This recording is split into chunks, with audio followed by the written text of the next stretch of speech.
하나님 말씀 누가복음 22장 54절에서 62절 말씀 보겠습니다. 누가복음 22장 54절에서 62절입니다. 예수를 잡아 끌고 대제사장의 집으로 들어갈새 베드로가 멀찍이 따라가니라. 사람들이 뜰 가운데 불을 피우고 함께 앉았는지라 베드로도 그가 그 가운데 앉았더니 한 여종이 베드로의 불빛을 향하여 앉은 것을 보고 주목하여 이르되 이 사람도 그와 함께 있었느니라 하니 베드로가 부인하여 이르되 이 여자여 내가 그를 알지 못하노라 하더라. 조금 후에 다른 사람이 보고 이르되 너도 그 도당이라 하거늘 베드로가 이르되 이 사람아 나는 아니로라 하더라. 한 시간쯤 있다가 또 한 사람이 장담하여 이르되 이는 갈릴리 사람이니 참으로 그와 함께 있었느니라. 베드로가 이르되 이 사람아 나는 내가 하는 말을 알지 못하노라고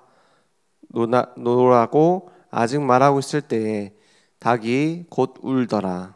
주께서 돌이켜 베드로를 보시니 베드로가 주의 말씀 곧 오늘 닭 울기 전에 내가 3번 나를 부인하리라 하심이 생각나서 62절 함께 읽겠습니다. 밖에 나가서 심히 통곡하니라. 아멘. 오늘 위기 앞에서 믿음의 고백과 결단하는 제자들이라고 말씀 주셨습니다. 우리도 생명을 좀 위협받는 상황이라면 베드로와 같은 선택을 할 수 있겠죠. 사실 선택도 아닙니다. 이거는 어쩔 수 없는 거죠. 지금 당장 죽게 생겼는데 늘 따라다니던 3년 동안 함께했던 스승이었던 예수님이 십자가에 달리게 됐어요. 그 앞에서 나도 예수님의 제자다 하면 같이 죽을 수도 있잖아요. 그런 두려움이 앞섰던 겁니다. 진짜 위대한 선장은 큰 풍랑 만나보면 알 수 있다.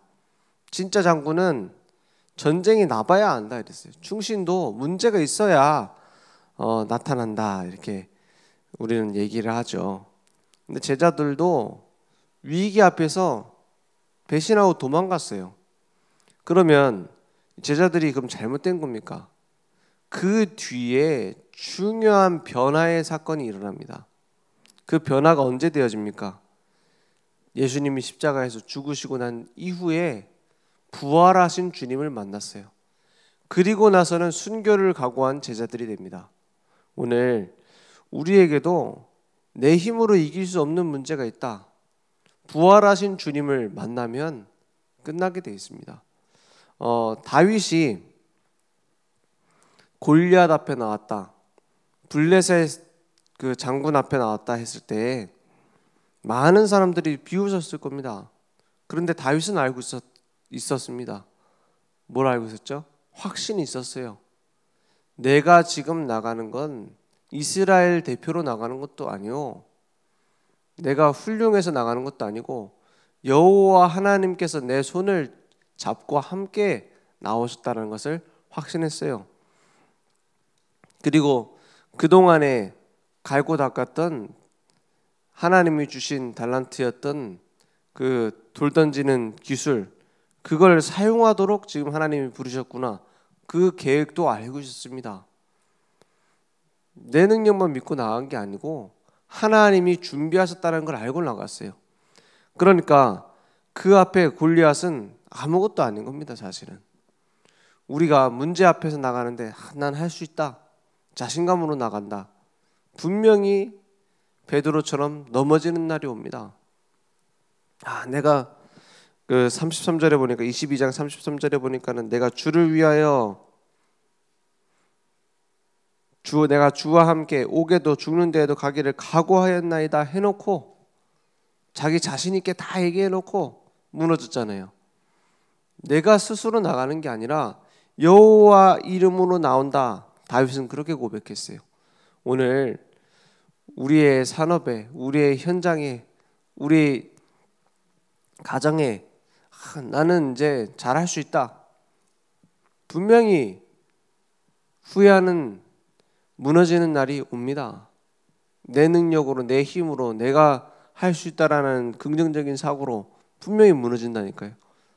누구 이름으로 나가요? 여호와의 이름으로. 지금은 뭡니까? 신약은 예수 그리스도의 이름으로 나가는 겁니다. 오늘 그 답이 내게 되어지면 응답은 저절로 오게 됐어요. 그래서 다윗은 자기가 잘 다스리는 왕정이 아니라 하나님이 다스리고 계신다는 신정 정치를 했습니다. 하나님이 다스리는 거예요. 그걸 맡아서 왕으로서 나오는 것뿐이죠. 그래서 이런 믿음이 없으니 전 세계는 흑암으로 덮이고 있습니다. 막 마약이 다 뒤덮고 있잖아요. 한 번 빠지면 못 돌아옵니다. 그래서 마약 수사한다고 들어갔던 형사가 마약을 해가지고 지금 중독을 못 끊어가지고 지금 입원했다고 하더라고요. 그런 기사가 있더라고요. 한 번 빠지면 못 나와요. 자기 마약하는 척하면서 들어가갖고 많은 사람 잡아넣었는데 자기가 마약에 빠져버렸어. 그만큼 무섭습니다. 그런 시대에 청소년 아이들까지 빠져요. 지금 미국은 쿠키 안에 마약을 넣는 게 가능하게 돼 있어요. 그러니까 그거를 어른들이 먹지 뭐 애들이 먹겠냐 하는데 그거 숨겨갖고 얼마든지 할 수 있습니다. 그런 시대가 됐어요. 지금 시대가 예수님의 시대만큼 똑같이 악합니다. 아니 더 할 수도 있어요. 예수님께서 대제사장에게 끌려갔습니다. 죄목이 뭡니까? 하나님이신 그분을 신성모독죄라는 명분을 씌워가지고 잡아갔어요. 하나님이 하나님을 모독한다는 거예요. 하나님이신 그분을 모르고 하나님을 모독한다는 죄명으로 잡혀갔어요. 이 상황 속에서 가룟 유다 같은 제자가 예수님을 배신하고 잡아넣은 겁니다. 많은 제자들 다 버리고 도망갔어요. 베드로, 수제자였던 베드로 할 수 있다라고 했는데 도망갔어요. 완전히 도망가지도 못하고 멀리서 보고 있습니다. 그때 사람들이 찾아와서 너 제자 아니냐? 예수님 따라다니지 않았냐? 그래 내가 예수님의 제자 베드로다 해야 될 건데 모른다는 거예요. 이게 누구 모습입니까? 나와 같지 않습니까? 우리가 현장 앞에서 하나님 말씀대로 되는 게 아니야. 세상에 흘러가는 흐름이 그대로 끌려가는 겁니다. 그래서 많은 사람들이 티도 못 내고 신앙생활하고 있어요. 왜냐? 세상에 흐름이 있거든요. 거기에 자기도 같이 가야 되는 거예요. 거짓말하는 흐름이 있거든요. 거기 따라가야 되는 거예요. 그러니까 말도 못하고 있어요. 근데 예수님이 말씀하신 대로 3번 닭 울기 전에 부인하게 됩니다. 예수님은 단순히 억울한 누명을 쓰고 잡혀간 게 아닙니다. 우리의 모든 구약 성경의 예언을 완성하는 사건, 십자가 사건입니다. 왜 구약의 양 잡고 소 잡고 피를 그렇게 흘렸습니까? 유월절 어린 양의 피, 뭘 얘기합니까? 예수 그리스도의 피를 말합니다. 우리의 모든 죄를 대신해서 죽으시겠다는 거예요. 인자가 온 것은 성균을 받으려 함이 아니라 도리어 섬기려 하고 자기 목숨을 많은 사람의 대속 제물로 주려 함이라 했어요. 우리의 죄를 대신해서 십자가에서 최고의 저주받는 자리, 죄인의 자리에 죽으셨어요. 그 죽음을 이기고 부활하시겠다는 거예요. 그래서 예수님의 십자가 사건은 지상 최대의 사건입니다. 하나님이신 그분이, 죄 없는 그분이 우리를 위해서 죽으셨다는 거예요. 모든 문제를 못 박아 죽인 겁니다. 모든 죄악을 끝내버린 거예요. 그게 십자가 사건입니다. 그래서 예수님은 그런 의미로 십자가에 달리는데 예수님의 제자들은 모르고 있어요. 미리 계속 얘기했습니다. 내가 대제사장들과 서기관들 이런 사람들의 재판을 받아가지고 끌려가서 십자가에 죽을 것이라는 얘기를 처음 한 게 아니에요. 계속 얘기했어요. 주는 그리스도시요 살아계신 하나님의 아들이십니다 고백한 이후로 계속 얘기했다니까요. 어느 정도로 이제 그만 좀 얘기하세요 할 정도로 제자들이 그런 얘기 듣기 싫습니다 라고 할 정도로 얘기했어요. 그런데 제자들은 몰라요. 이게 무슨 시간표인지. 오늘 우리가 문제 앞에서 말씀이 기억난다면 걱정할 필요 없습니다. 그죠? 제자들 말씀이 기억 안 나요. 예수님이 십자가에 죽으시고 부활하 3일 만에 살아날 거다라고 얘기했는데 제자들은 뭐 하고 있어요?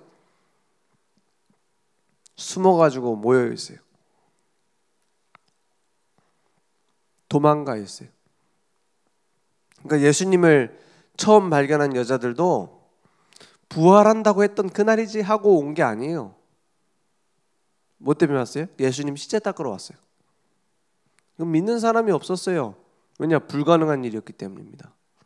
의학적으로 불가능해요. 사람이기 때문에 할 수 없어요. 그런데 말씀대로 되어졌습니다. 지금도 마찬가지입니다. 위기 앞에서 우리가 강단의 말씀이 기억이 난다. 하나님의 말씀이 내게 딱 지금 답으로 보인다. 그러면 문제 없어요. 그죠? 다윗이 골리앗 앞에 나갈 때 하나님의 말씀이 기억난 겁니다. 너는 칼과 창과 단창으로 나지만 나는 만군의 여호와의 이름으로 나간다 했어요. 오늘 우리에게도 하나님의 말씀이 기억나는 은혜에 기원합니다.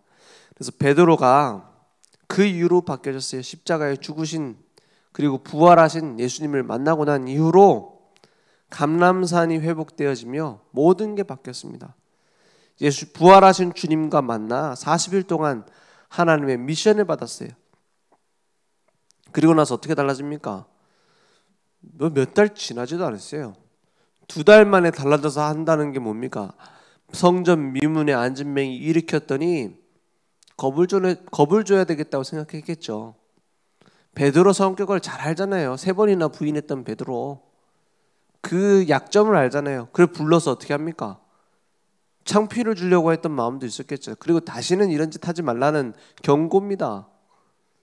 종교 재판을 세웁니다. 잘못하면 그 자리에서 돌 맞아 죽을 수도 있어요. 근데 뭐라고 합니까? 왜 나사렛 예수 이름으로 얘기했냐? 야, 그러면 천하 사람 중에 구원받을 만한 다른 이름을 우리에게 주신 적이 있느냐? 없지 않냐? 죽음을 이기고 부활한 그리스도 왜 있느냐? 누가 얘기해요? 베드로 이렇게 얘기하는 거예요. 그러니까는 뭐라 합니까? 할 말이 없죠. 한 일이라고는 성전 미문에 앉아있는 안전뱅이 일으킨 건데 잘못된 것도 아닌데 그러니까 안전뱅이 서 있잖아요. 할 말이 없어요. 그러니까 나중에 뭐라 합니까?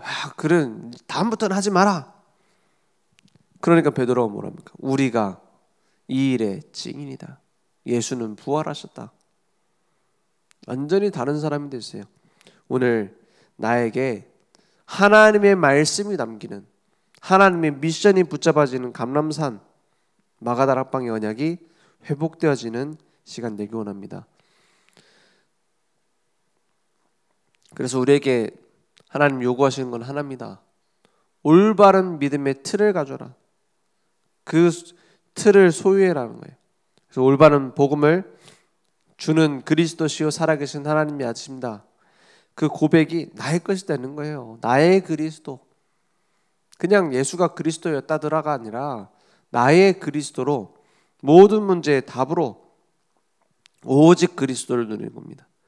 그럼 우리의 생각, 마음, 영혼은 치유되어지게 돼 있어요. 점점 가면 갈수록 바뀌게 돼 있습니다. 그래서 제일 중요한 게 뭡니까? 나의 삶의 말씀이 담기는 겁니다.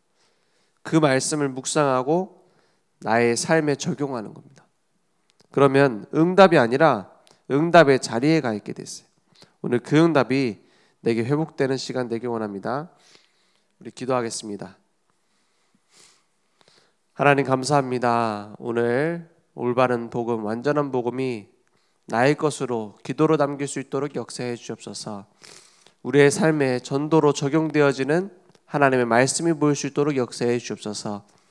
지금은 우리 주 예수 그리스도의 은혜와 하나님의 무한하신 사랑하심과 성령님의 내주인도 역사 충만하시는 내가 하나님의 말씀을 나의 언약으로 붙잡고 평생 말씀으로 위기 앞에 올바른 믿음의 고백할 우리 모든 전도자들 머리 위에 온라인으로 모바일로 함께 예배드리며 하나님의 말씀을 붙잡고 평생 전도자로 쓰임받을 우리 늘 좋은 교회 현장 후대 위에 지금부터 영원토록 항상 함께 있을지어다. 아멘.